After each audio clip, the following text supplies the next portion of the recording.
King Ray Ray in this bitch. Ah. Now, my reason for talking about this topic today, man, is that I talk to a lot of men who are in situations where they think they're not on pace to achieve their goals in life. And when I hear this, I always remind men of one thing.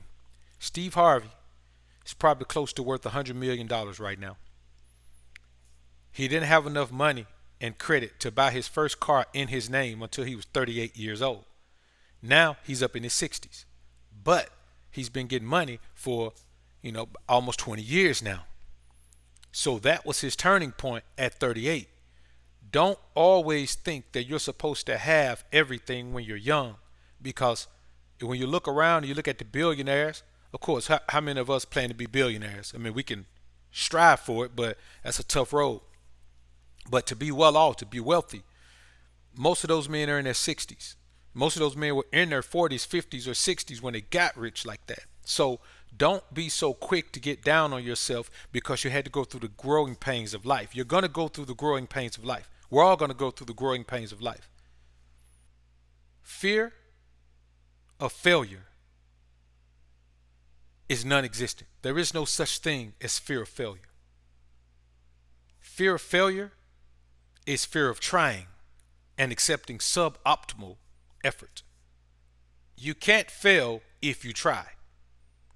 There is no failing if you try. If you give your best effort, you can't fail. All you can do is accept the result of your best effort. So there is no failure if you try. And if you're not giving 100% effort, you're not trying. You're acting like you're trying. You're winning an Academy Award for trying. The reality of the scenario is this, brothers. You have to understand that the life you're building is your responsibility. It's no one else's responsibility to build your life. No one even has to care whether you build your life or not. No one has to give you anything. No one has to assist you. People don't even have to move out of your way, because your life is your responsibility, not anyone else's. This is all about you and your life. So let's cover a couple of elephants in the room. The first elephant: you got to get the most out of your gifts. Whatever gifts you were born with, whatever gifts you've been blessed with, whatever gifts you've acquired along the way of life, you have to get the best out of your gifts and the most out of your gifts. And how do you do that? By giving optimal effort. You don't know where you can go with the gifts you already have until you do everything you can possibly do with them. It is your job as a man to give everything you have to the pursuit of your own happiness, to the pursuit of your own success, to the pursuit of your own satisfaction, to the pursuit of your own joy. So effort is all you have. You don't have anything else. Listen, there is no other way you can affect your outcomes in life except to adjust the effort that you give. If you give 100% effort, you're going to get a different result than if you give 50% effort. So everything you do, everything you focus on, you have to give it 100% effort. Otherwise, you're playing games with your life, you're playing games with your time, and we don't have any time to waste. You don't have time to play games. The second elephant: don't die with regrets. Don't die with regrets. And if you give suboptimal effort throughout your life, you will die with regrets.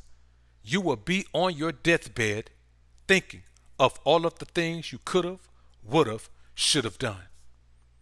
But it'll be too late at that point. And you will die with this grimace of dissatisfaction on your face, as opposed to thinking about the joys of your life, all of the wonderful things you were able to accomplish because you gave life your very best effort. And you'll die with either a smile or a smirk, depending on how raunchy your life was. But you will die satisfied with the effort that you gave your life, and therefore satisfied with the return on that investment of effort. Now, when you give up, you die. We've heard of life after death. That's the big question. Is there life after death? What happens when we die? Do we go somewhere else? Do we live in another realm? What happens when we die? Is there life after death? But I say this to you: if you give up on your life, you die before death. So you're living in the world, but you're dead on the inside. You're dead mentally. You're dead emotionally. You're dead spiritually if you waste your time. Giving up on life, giving up on your goals, giving up on pursuit of your dreams means that the rest of the time you're in this world, you're just going to be here. You're just going to exist. You're just going to take up space. No one wants to just be a taker up of space. No one wants to be here wasting space, wasting time, wasting their life, wasting breath, wasting energy. So never give up. No matter how tough the obstacles get, you have to keep going. Because here's the thing: the obstacles can only get so tough if you give your very best effort. Because if you give an optimal effort, even the obstacles are going to have to bow down to your effort. The obstacles may come, but they're going to have to bow down to your effort, man. I'm telling you. Obstacles are going to show up for all of us, but they're going to have to bow down to your effort to understand, oh, we got to bring it to him. He's giving optimal effort. Optimal effort can't be defeated. Optimal effort cannot be defeated. It's kind of like going into a boxing ring and you give optimal effort. You get in there with Mike Tyson, with the young prime Mike Tyson, and you lose by decision, but you go all 12 rounds. Now I want you to ask yourself, is that a defeat? No, it's not a defeat. Because who thought you were going to go 12 rounds with Mike Tyson? You have to accept the results of your very best effort, because that's all you can get. You can't do any more than you can do. When you do your best, you just leave it on the table. That's all you can do. And here's the thing. So what life is hard? Nobody ever told you, man, that it was going to be an easy journey. Nobody ever told you they had an easy journey. No one has ever told you, even if you look at successful people's lives and you think they had it easy, they never told you they had it easy. They never told you they had it easy. And no one around you has ever told you that life has been easy. So, okay, life is a battle for all of us. Embrace that. Because if you don't embrace that, you're already defeated. If you don't embrace that, the only way to win at life is to give your very best effort, because life is a tough battle, even if you give your very best effort. But you can chip away and you can win some rounds if you give your best effort. If you don't give your very best effort, man, you will fail. You have already failed. The moment you decide that this isn't worth my very best effort, it has failed. I tell women this all the time in consultations. If you realize that you're not going to give this your best effort, it's over already. If for whatever reason you're not going to give it your best effort, it's over.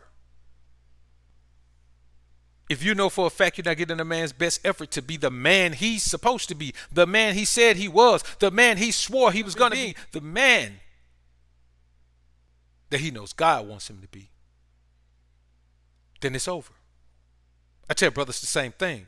If you're in a situation that you know it's not worth you giving your very best effort, leave the situation and find a situation that is worth you giving your very best effort. Because the more time you spend in a situation not giving optimal effort, the more time you waste in life. And as I said before, you think DMX knew he was going to die at 50?